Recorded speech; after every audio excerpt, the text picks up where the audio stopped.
You know, sometimes NFL fans actually know their team. Sometimes, stay with me here, NFL fans actually know what they're talking about. Yeah, NFL analysts who watch every team, every game, and scout every player might know a thing or two about NFL teams. And the fans of those teams care a lot about the product, especially the Bills Mafia. Now, I'm a Pats fan. You guys know me.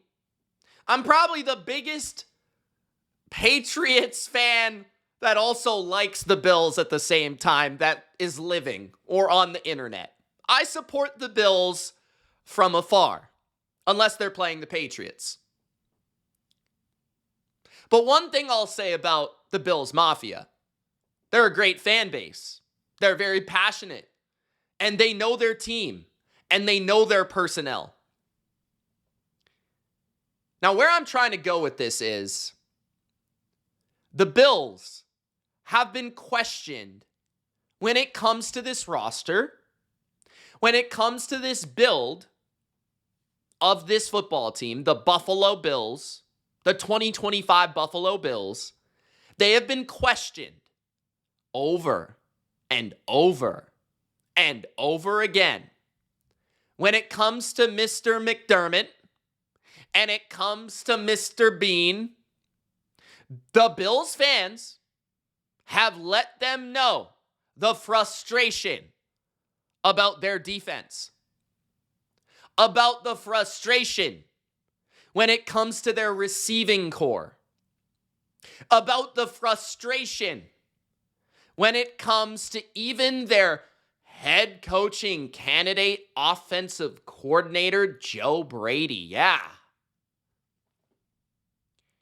I am going to play the role today of a Bills fan. And that's easy for me to do because as an NFL fan, I want to see Josh Allen at his best. I want to see arguably the most talented quarterback in the NFL, probably the best quarterback in the NFL, at his best. Tonight, October the 13th, Monday Night Football, the Bills got bounced, bullied, and absolutely embarrassed by the Atlanta Falcons? Michael Penix? The Atlanta Falcons, who lost to the Carolina Panthers, Sean McDermott's former franchise, 30-0. Now, I know Carolina's 3-3 now. The Patriots beat Carolina by like 30 points. I'm just going to throw that out there. The Atlanta Falcons? Raheem Morris? Sean McDermott, you got outcoached by that guy?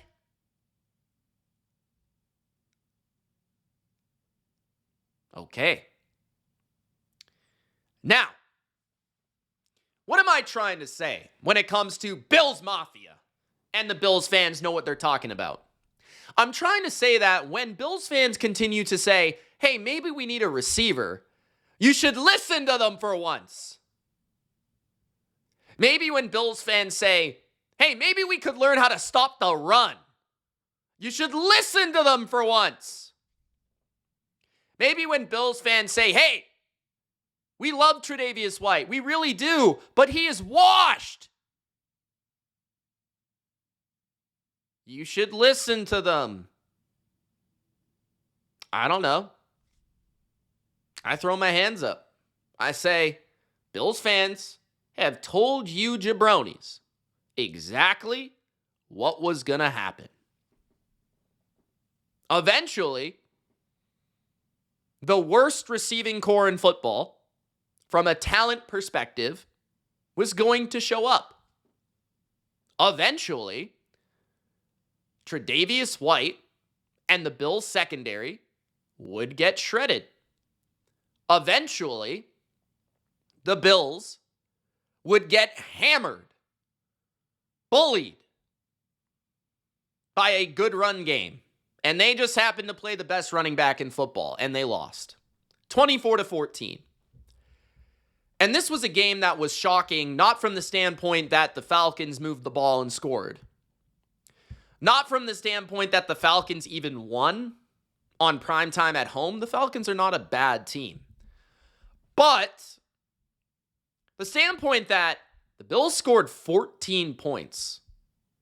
And from the standpoint that they had numerous chances to win this game and come back, and they couldn't, with the MVP of the NFL.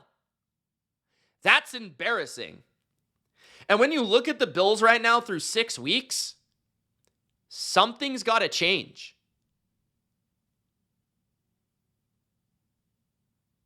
This team has played one of the weakest schedules in the NFL. And they have lost to the only good teams they've played. The Patriots at home on Sunday Night Football. And again on primetime against the Atlanta Falcons. Back to back. How often do the Bills lose back to back? This feels like a look myself in the mirror sort of situation. I'm not saying that Buffalo's season is over. It's far from over. I'm not saying that the Bills are washed. I'm not saying that the Bills have no chance to still win the Super Bowl, which is their expectation. Or even the AFC. Or the AFC East for that matter, because they're second behind the Patriots, who they lost to last week. But, because it's only week 6, week 7 technically, now. Something's got to change. This team should be desperate at the deadline. For a defensive tackle, for a safety, for a corner, for a receiver. This team has clear flaws, and they're obvious to every single person who watches the game of football. It doesn't take a degree in the NFL or understanding the game from a general manager perspective to understand where this team's flaws lie.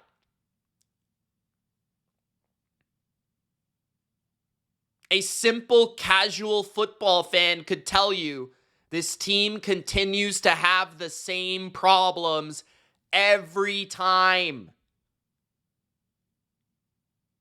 From an infrastructure perspective, their receiving core is garbage. Let me really sound it out for you. Garbage. Trash.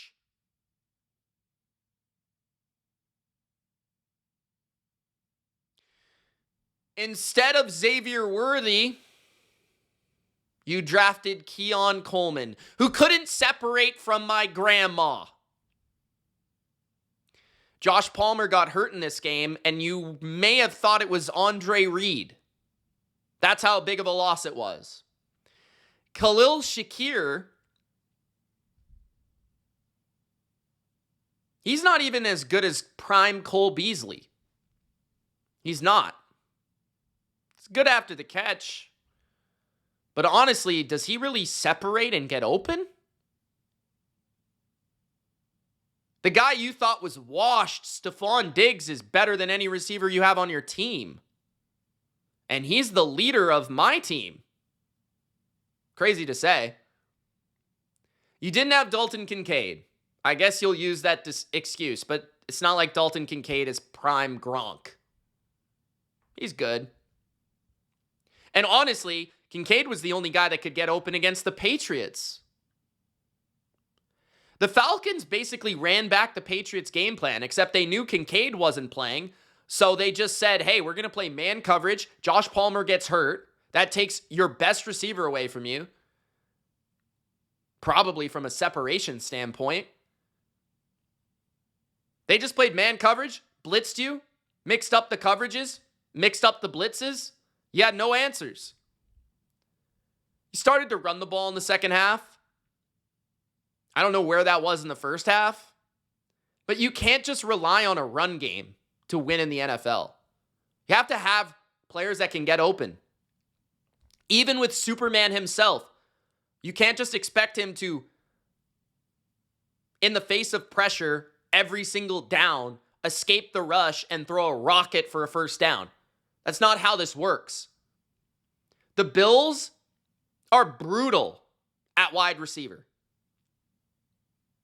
No vertical dimension, no speed, no deep ball, which is honestly a travesty and a crime, given that you have Josh Allen, who has the strongest arm I've ever seen in my life and one of the best deep balls in the NFL. You have no threat of a vertical passing game.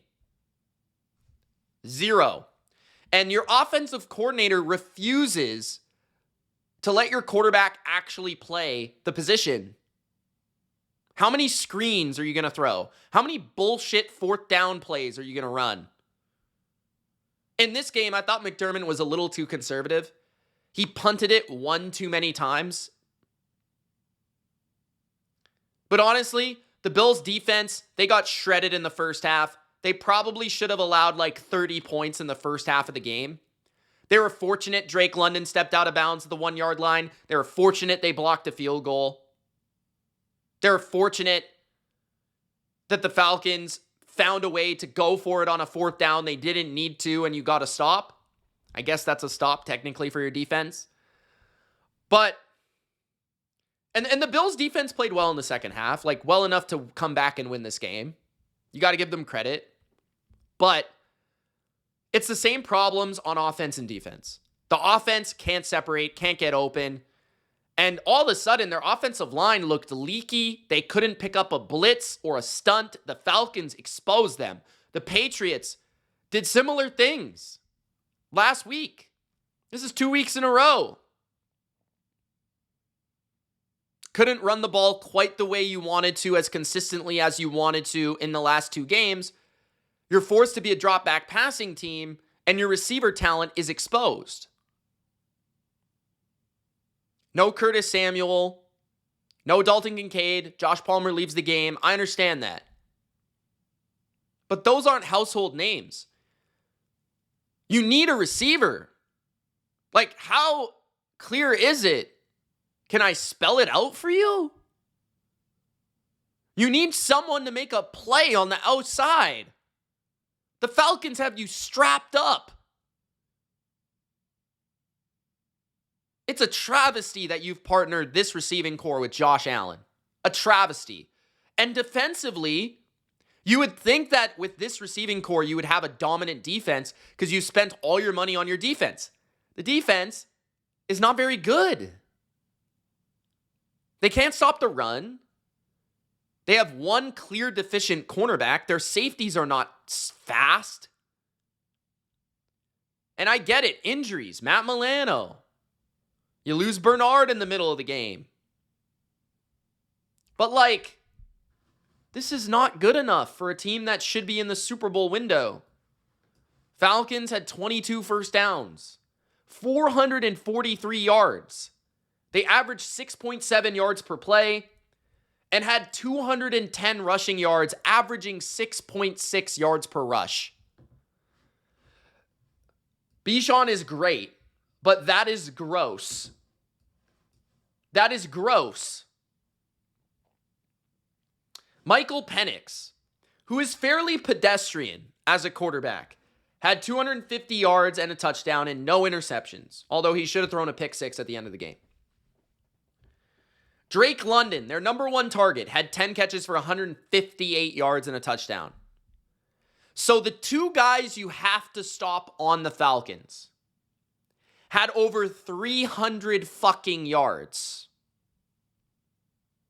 Your defense is bad when you allow the two best weapons on the opposing team that they want to spam with the ball to have over 300 yards. Embarrassing. And this Falcons offense, they had almost 400 yards, by the way, because Bijan had 68 yards receiving, too.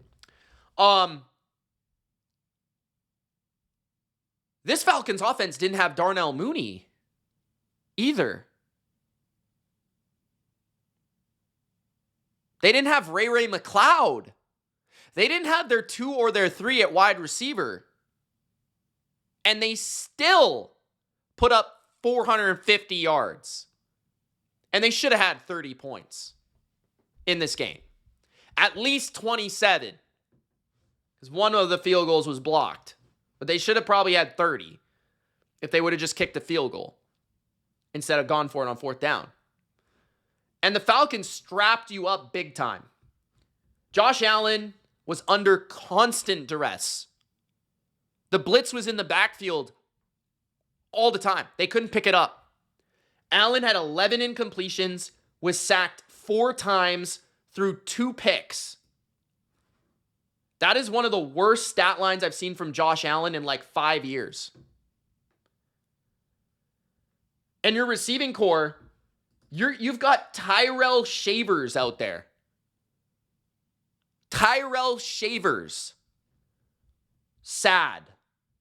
Absolutely sad. And Joe Brady, anyone that thinks this guy's an elite OC is an absolute jabroni. You've got like Kyle Shanahan, who's the best OC in the league, scheming up Kendrick Bourne for 150 yards a week.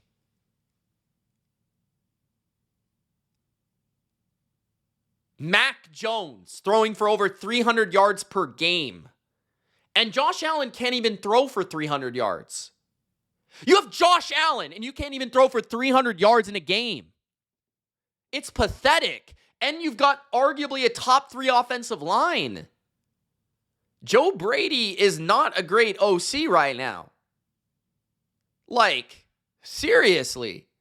So, the coaches on both sides, McDermott, which I think McDermott is more so failing from some aspects of personnel. The D-line is okay, but they can't stop the run.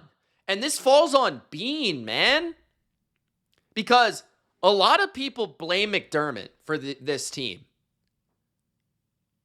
The one thing I'll say about McDermott is he consistently makes adjustments during games.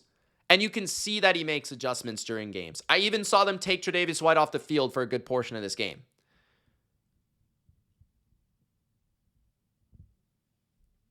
And they had injuries on defense, at linebacker specifically. But man, like, Bean,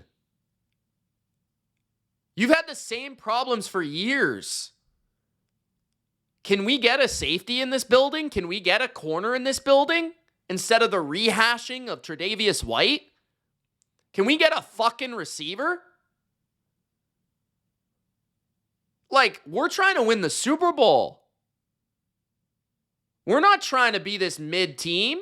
You think this receiving core can win the Super Bowl? What?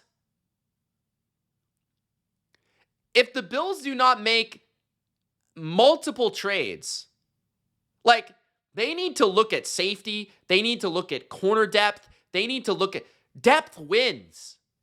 Honestly, the D-line isn't even that big of an issue. Daquan Jones didn't play, Matt Milano didn't play. That would help the run defense pretty significantly, right? I actually thought that the younger defensive tackle, what's his name? Is it Carter? Walker. He played really well. He had 4 tackles for loss. He actually played exceptionally well in this game.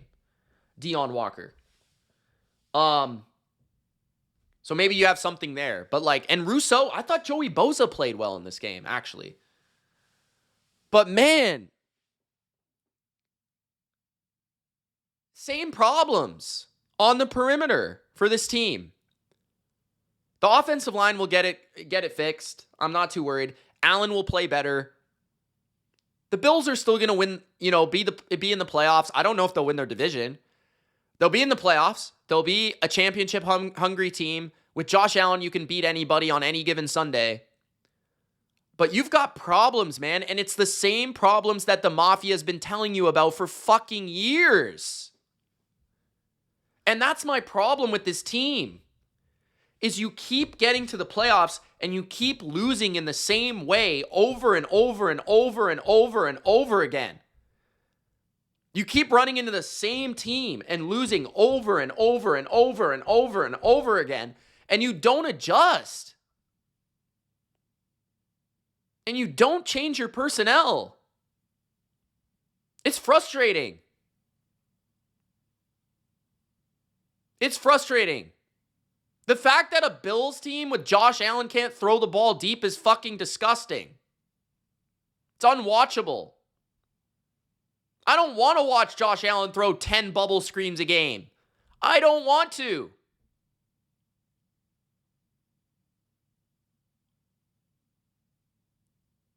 Go trade for Chris Olave. Do something. Go trade for someone. Damn, man.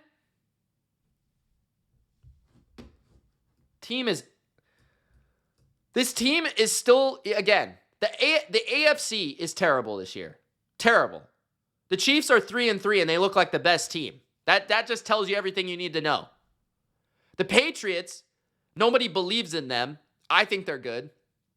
They might be the third best team in this conference. They might be the second or first best, to be honest. But it's a Patriots team that was rebuilding. Like, who's good? The Chargers have no O-line. Broncos, they have no offense. Every team in this conference is flawed. The Steelers are just the Steelers. Like, they are what they are. They'll be 5-1 and they'll drop 7 games at the end of the year. They're not even good, really, on either side of the ball. The Bengals are injured. Joe Burrow's out. Lamar Jackson is out. Ravens are done. Jags have Trevor Lawrence. Colts have Daniel Jones, and not a very good defense, but a very good offense. This AFC is as wide open, as winnable as any year in the history of the conference. This is the weakest AFC I've ever seen in my life. And that's why, as a Patriots fan, the way Drake May is playing, I actually believe we can win this conference. And we don't even have a great roster. But as sad as it is in, New England, in terms of people doubting our receiving core, I think it's better than yours. Which is crazy. Our defense is definitely better than the Bills. Which is crazy. The NFC, honestly, there's some good teams there, but I don't honestly look at it like any team is like a Super Bowl crown them now. The Lions just lost to the Chiefs. Packers are barely surviving. The Rams lost to the beat-up Niners. The Niners are too beat up to even compute. Who's good in the NFL? For the Bills to be 4-2 and to have this roster is a disgrace. To still have the same problems. You've had how long to fix this shit? That's all I got to say. Thanks for watching. It's Mitch, and we'll see you in the next one. Gronk spike the like button. Thanks for watching, Mafia. I'll see you next time. Peace.